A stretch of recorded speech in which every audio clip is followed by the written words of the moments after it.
आज हम बनाने जा रहे हैं बीटरूट आटा मोमोज, जो बहुत ज़्यादा हेल्दी और साथ में टेस्टी होते हैं। Hello friends, Radhe Radhe. कैसे हैं आप सब? आई होप आप सभी अच्छे होंगे। डिवाइन किचन माय वर्ल्ड में आपका स्वागत है। तो फ्रेंड्स, वीडियो में एंड तक बने रहिएगा। चैनल पर नए हैं तो प्लीज़ चैनल को सब्सक्राइब कीजिएगा। तो चलिए फ्रेंड्स, वीडियो स्टार्ट करते हैं। तो सबसे पहले यहाँ मैंने लिया है एक बीटरूट यानी कि चुकंदर। इसे मैंने छील लिया था। छीलने के बाद में मैं इसे ग्रेट कर लूँगी। आप चाहें तो इसको मोटा मोटा कट करके इसको बॉईल करके पीस लें या फिर इस तरह से ग्रेट कर लें। इससे हम क्या करेंगे कि जो हमारा आटा है ना, उसका जो आटा लगाएंगे मोमोज़ के लिए, तो वो बीटरूट के पानी से लगाएंगे, जिससे कि उसका एक अच्छा सा कलर आ जाएगा। तो यहाँ मैंने इसमें थोड़ा सा डाल दिया है पानी। अब यहाँ मैंने लिया है 1 कटोरी गेहूं का आटा। उसमें टेस्ट के अकॉर्डिंग डाला है नमक और सिर्फ 1 चम्मच हम इसमें डालेंगे ऑयल। हम इसे बहुत ही कम ऑयल के साथ में बनाएंगे और इसे हम आटे से बनाएंगे मोमोज़ को, तो ये बहुत ज़्यादा हेल्दी होता है। और इसको बॉईल करके बनाया जाता है, तो बॉईल करने से भी ये हेल्दी हो जाता है। अब यहाँ जो बीटरूट का पानी था उसे मैंने आटे में डाल दिया है और एक इससे हम टाइट डो तैयार कर लेंगे। अगर आप इसे मैदे से भी बना सकते हैं, लेकिन अगर आप हेल्दी खाना पसंद करते हैं ना, तो आप इसे गेहूं के आटे से बनाएं। तो यहाँ आटा मैंने लगा लिया है। अब इसे हम ढक कर रख देंगे साइड में। अब हम स्टफ़िंग बनाएंगे। तो स्टफ़िंग के लिए यहाँ मैंने पत्ता गोभी, शिमला मिर्च, गाजर और प्याज को मोटा मोटा कट कर लिया था। अब इन सबको मैं डाल दूँगी चॉपर में और इसे हम बारीक बारीक चॉप कर लेंगे। आप चाहें तो कद्दूकस से इसको ग्रेट भी कर सकते हैं या फिर इस तरह से चॉपर में डाल के और चॉप कर लें, तो बहुत इजीली जो बारीक बारीक सारी सब्जियां हैं जो वो कट हो जाती हैं। अगर आप इसमें पनीर ऐड करना चाहते हैं ना, तो पनीर को क्रश करके डाल लें या फिर कद्दूकस करके डाल लें। और ये देखिए सारी सब्ज़ी जो है वो बारीक बारीक कट हो गई हैं। अब यहाँ मैंने एक पैन लिया है। इसमें मैंने आधा चम्मच के करीब ऑयल डाला है। बहुत कम ऑयल यूज़ में लूँगी यहाँ मैं। ऑयल गर्म होने के बाद में मैंने जीरा डाला था। जीरा फ्राई होने के बाद में जो सारी सब्जियाँ मैंने चॉप की थी उसे मैं डाल दूँगी। और डालने के बाद में मैं इसे आधा से 1 मिनट के लिए सौटे कर लूँगी, जिससे कि इनका जो हल्का सा कच्चापन निकल जाए। वैसे जो सब्जियां हैं ये थोड़ी सी क्रंची रहनी चाहिए। अब इसमें मैंने थोड़ा सा धनिया पाउडर, टेस्ट के अकॉर्डिंग नमक डाल दिया था और थोड़ा सा डाला था मैंने लाल मिर्च। और सारी चीज़ों को अच्छी तरह से मिक्स कर लेंगे। आप ज़्यादा मसाले खाना पसंद करते हैं तो इसमें और भी मसाले ऐड कर सकते हैं। और जब सारा मसाला पक गया था तो थोड़े से मैंने चिली फ्लेक्स और ऑरिगेनो डाला था। इससे जो स्टफ़िंग है ना, इसका टेस्ट बहुत ज़्यादा बढ़ जाता है। सारी चीज़ों को अच्छी तरह से मिक्स कर देंगे। और स्टफ़िंग को यहाँ मैंने ठंडा कर लिया था। ठंडा करने के बाद में प्लेट में निकाल लिया था। अब हम मोमोज़ के लिए चटनी बनाएंगे। तो इसके लिए मैंने पैन में लिया है ऑयल। 1 चम्मच से थोड़ा सा कम ऑयल लिया था। अब यहाँ मैंने डाल दी है थोड़ा सा जीरा। जीरा फ्राई होने के बाद में मैं इसमें डालूँगी लहसुन। तो मैंने लहसुन की जो कलियाँ थी उसे छील लिया था, उसे डाल लिया था। अगर आप ज़्यादा लहसुन खाना पसंद करते हैं ना, तो कम ज़्यादा आप अपने अकॉर्डिंग कर सकते हैं। तो लहसुन को मैंने हल्का सा इस तरह से फ्राई कर लिया था। फ्राई करने के बाद में हम डालेंगे टमाटर।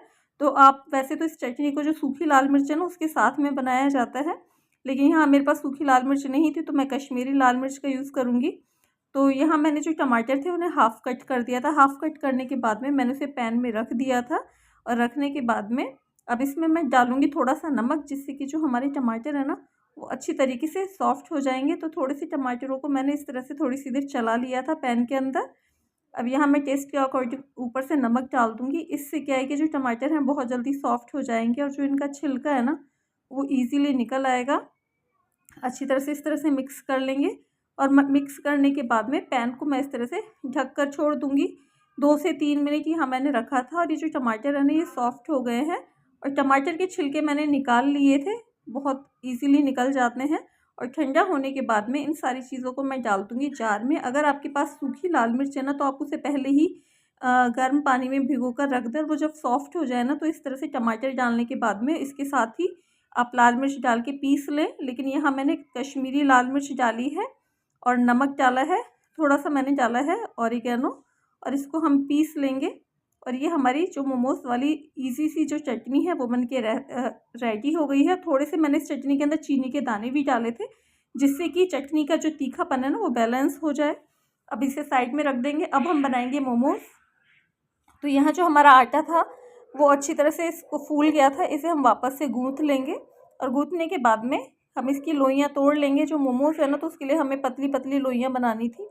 तो यहाँ मैंने इसे छोटे छोटे साइज़ में तोड़ लूँगी। जिस तरह से हम रोटी बनाते हैं ना, तो बस उसी तरह से पूड़ियाँ बनाते हैं, उस तरह से हम इसकी छोटे छोटे लोइयाँ तोड़ने के बाद में इसके पेड़े बना लेंगे। और फ्रेंड्स ये जो मैंने इसमें बीटरूट के पानी से इसे गूथा है ना, तो बिल्कुल ऑप्शनल है, आप इसे सिंपल भी बना सकते हैं, टेस्ट में कोई अंतर नहीं होता है। तो यहाँ मैंने एक लोई ली है और हल्का सा मैंने ऑयल लगा लिया था। ऑयल लगाने के बाद में हम इसे बेल लेंगे। ऑयल इसलिए लगाना है क्योंकि ये जो चकले पर चिपके ना। अब थोड़ी सी स्टफिंग हम इसमें डाल देंगे और डालने के बाद में हम इसे शेप देंगे। आप अपने अकॉर्डिंग मोमोज़ की कोई भी शेप दे सकते हैं। तो यहाँ मैंने स्टफिंग बीच में रख दी थी और इसकी सारे साइड्स पर मैं इस तरह से पानी लगा लूँगी, जिससे कि जब हम मोमोज़ को पैक करेंगे ना तो वो निकले ना। तो यहाँ मैं इसे फ़ोल्ड कर दूँगी। बिल्कुल इजी तरीके से हम इसे बनाएंगे और ये बहुत सुंदर बनते हैं देखने में। तो बस इस तरह से हमें इसको किनारा जो दोनों साइड है इस तरह से चिपका लेने हैं और दोनों कॉर्नर पर पानी लगाने के बाद में आपस में इस तरह से हम चिपका लेंगे। और ये देखिए कितनी सुंदर सी हमारी मोमोज़ की शेप बनके रेडी हो गई है। सुपर ईजी और बहुत ज़्यादा देखने में सुंदर लगते हैं ये। तो इसी तरह से यहाँ मैंने दूसरी लोई ली है, उसे हम इस तरह से बेल लेंगे और बेलने के बाद में जैसे हम पूड़ी बनाते हैं ना, तो उस तरह से बेलना है। बस ध्यान रखना है कि बिल्कुल पतली होनी चाहिए जो शीट है। बीच में इस तरह से स्टफिंग को रख लेंगे, सारी साइड्स पर हम लगाएंगे पानी। पानी लगाने के बाद में जैसे हम गुजिया बनाते हैं ना, उस तरह से हम इसे हाफ़ फोल्ड कर लेंगे। फोल्ड करने के बाद में इस तरह से चिपका देंगे और जो दोनों इसके कॉर्नर है ना उस पर भी पानी लगा देंगे। पानी लगाने के बाद में आपस में इस तरह से चिपका देंगे। और ये देखिए कितनी फ्लावर जैसी शेप में हमारे जो मोमोज़ है ना वो बन के रेडी हो गए हैं। और हमने इसे बीटरूट के पानी से गूथा ना था ना, तो इसका कलर बहुत ज़्यादा सुंदर आया और देखने में बहुत ही ज़्यादा सुंदर लग रहे हैं। तो सारे मोमोज़ हमारे बन के रेडी हो गए हैं। अब इसे आप स्टीमर या फिर जो इडली बनाने वाले सांचे में भी बना सकते हैं। यहाँ मैंने एक भगोने में पानी रखा था, जब पानी गर्म हो गया तो उसके ऊपर छलनी रख दी थी और उसे ऑयल से ग्रीस कर लिया था।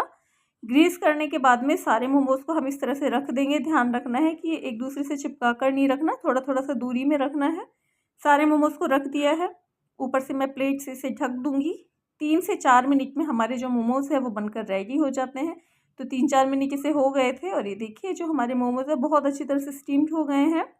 इन्हें निकाल लेंगे। इन्हें बनाना बहुत ज़्यादा ईजी होता है और ये देखिए देखने में भी बहुत ज़्यादा सुंदर है। और हमने इसे आटे से बनाया है और स्टीम्ड मोमोज़ हैं, तो इसलिए हेल्दी भी हैं। तो आप इसे ज़रूर ट्राई कीजिएगा। रेसिपी पसंद आई हो तो लाइक कीजिएगा, फ्रेंड्स और फैमिली के साथ में शेयर कीजिएगा और मेरे चैनल को सब्सक्राइब कीजिएगा।